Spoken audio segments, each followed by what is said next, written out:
Hello, my name is Philip Chavez, and I'm the creative director for CAI Designs. Today, walking through our digital door is Mark Landres, who is also a creative director, but with Burton James. Hello and welcome. Thank you. It's nice to be here with you, Philip. Perfect. So can you tell me a little bit about how Burton James got started? Burton James was started in 1983 by three gentlemen who were actually working for another furniture manufacturer. And the three of them just came up with a small group of furnishings that they sold up and down the California coast. And from that, it grew into what it is today. Gorgeous. Currently, only one of the three gentlemen are left. That's Raymond Zoref, our fearless leader. Man And after my heart. He is a wonderful man. yeah, he's a one-man band, and he can sing too. Oh, And I've heard him, I think. yes, he loves to sing. And he's the one who's helming the ship at this point. Gorgeous. Now, you have created a really wonderful lifestyle with Burton James, and you've been with the company for a number of years, obviously working in partnership with Ray Zoroff to really purvey a message of comfortability, livability, but then you also extend that into your textiles. And so when we start to think about how you're putting together, say, a high point showing for market, what is your process that you really go through? The first thing we do is look at what happened the previous market or the previous two markets, going two markets back, to see what was called out the most, what were people asking for, what business did we write from that market, and then we try to build on that, as well as I'm looking at trend from Europe, and I look at a lot of European shows. I also speak to a lot of textile manufacturers who have more of an opportunity of seeing a broader scale than I do from where I work. I go to the Showtime show at least once a year, sometimes twice a year, to see the textile industry and what they're about. And of course, I'm meeting with sales reps all the time, like you are. And we hone all of that down and decide what is it that our customer is looking for.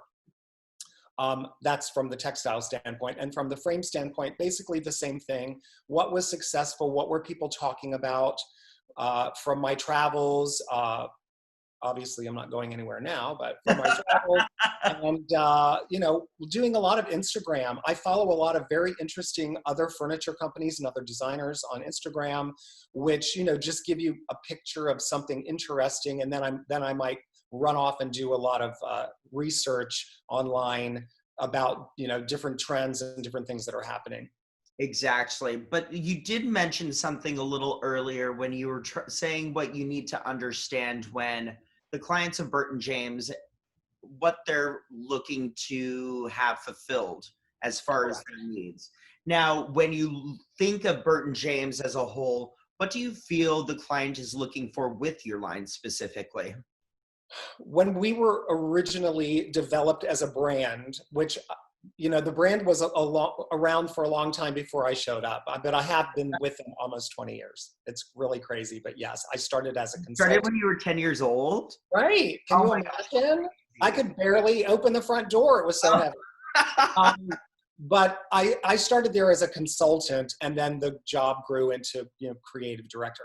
So having built the brand on comfort and stunning textiles, we continue with that, and we want to make sure that everything that we do is tailored beautifully and has a comfort story, which is very interesting now because when we're looking at a lot of European furniture that comes to that's out in the marketplace, it's not necessarily designed for comfort.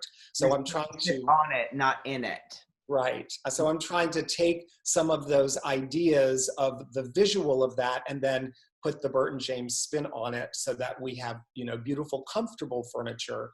That's really the key to Burton James. We call it, our hashtag casual elegance. We want it to be comfortable. We want it to be able to be used and to be an integral part of someone's home.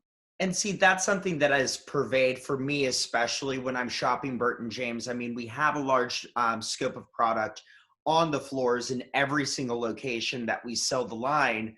But what I love and what I always equate it to is if you think about that beautiful pastry that has the beautiful fondant that's been wrapped around the actual cake form, that's really kind of what you guys are able to do. There's something beautiful about the volumes and the way that you pad out an arm and the way that you pad out the decking and the way that you have a spring-loaded decking that purveys itself with a beautiful crown for the cushioning. I mean, the combination of all of those things, it just reminds me of this beautiful fondant cake that you could just like wrap around you. Sounds delicious. It is delicious. And so now we have a number of different cushion stylings that have come out, but one that really sticks out to me is Luxe Aire. This is something that with the mid-century movement and with all of this modernism that's happening, this resurgence, I mean, it's always going to be there, but there's like the ebb and flow of what's happening. But what's really excellent is that you went to frames and said, all right, we have to figure out a way to keep this line streamlined. Let's talk about that process and what that cushion is like. Burton James, when they started, they developed a cushion called Cloud9, which is an HR foam that was wrapped with 2 wraps of D91 hollow core polyester fiber. Mm-hmm. Remember, this is the early 80s, and people thought luxury meant overblown, and they wanted to have a cushion that, yeah, like your hair today. They wanted to have a cushion that had a very high crown. So over the years, that morphed a little bit so the crown wasn't so outrageously high. But a couple of years ago when we were seeing and that's still our #1 selling cushion.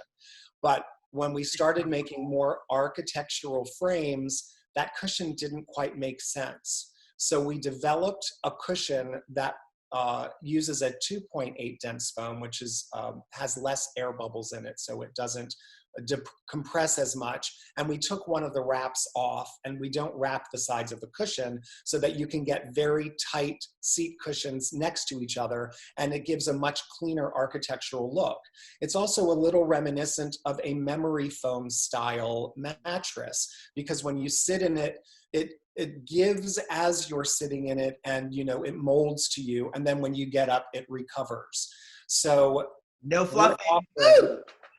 We're offering both Cloud9 or Luxe Aire at no upcharge in our alternatives program, for instance, or actually in any of our programs or any furniture, you can switch out one cushion for the other, but you have to understand the visual is going to be a little bit different. Excellent. And that's something that I really loved about Burton James, is that you're accommodating all of these different aesthetics as well as what your clients are looking for. So we want to say thank you for that. Well, you're welcome.